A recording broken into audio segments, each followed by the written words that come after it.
ค่อยมีสิ่งหนึ่งที่อยากจะบอกเจ้าไปมันความรู้สึกที่อยู่ในใจมันเป็นความรู้สึก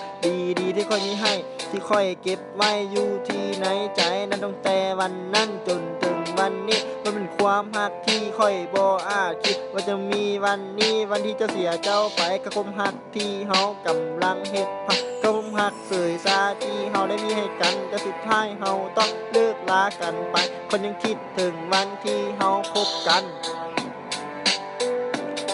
ในตอนนั้นมันเป็นความฮักที่หวานซึ้งแต่ตอนนี้เป็นความรู้สึกสุดทรมานสิ่งที่เจ้าเว้ามาเป็นเพียงมายาของผู้หญิงที่หลอกลวงขอสิ่งหนึ่งได้บ่เจ้าอย่าจากค่อยไปในวันที่ตะเวนสดใส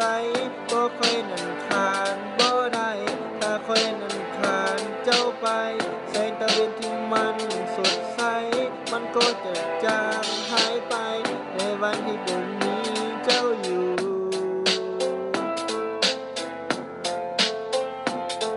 ฮะฮะ